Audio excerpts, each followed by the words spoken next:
Magandang araw po mga kalingap, may bagong update po tayo kay VNC. Bago ang lahat, pakisuportahan po ama ng kalingap na si Val Santos Matubang at Ate Edna Vlog pati na rin sa channel ko para sa panibagong update. Nasaksihan natin ang tambalang EDSI at maaaring malalaman ninyo ang nilalaman sa kwentong pag-uusapan natin. Sa mga araw na magkasama ang EDSI ay nakakaintrigang pangyayari dahil bagamat may kumakalat na isyu na itong si VNC ay may tinatagong sekreto sa mga kalingap pati na kay Edo.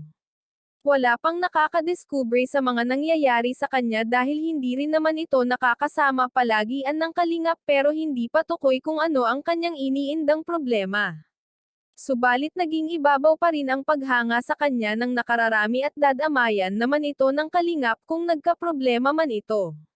Sa ngayon wala pang usapin sa pag-amin ni VNC basta't ipinapakita niya sa media na mabuti siyang tao at mapagkakatiwalaan sa lahat ng bagay at isa pa roon ay hindi naman talaga gawain ni VNC na ipakita o iparamdam sa ibang tao na hindi siya okay sapagkat sa pagkakaalam natin ay masiyahin at mabait siya sa mga taong nakapaligid sa kanya.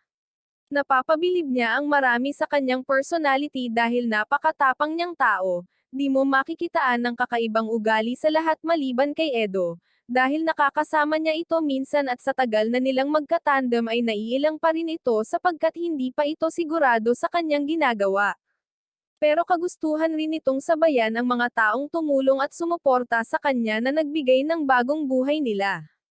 Napakamapalad niya dahil siya mismo ang napili para tulungan na magbagong buhay mula sa krisis na hirap na pinagdaanan noon.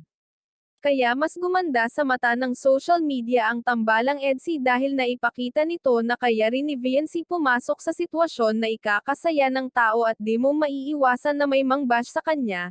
Ito'y isang pagsubok sa buhay niya na kaya niyang solusyonan. Maraming salamat po, pakisuportahan po Kalingap Rab channel at sa aking YouTube channel. Please like, share, subscribe and comment ng inyong mga opinion. Thank you and God bless.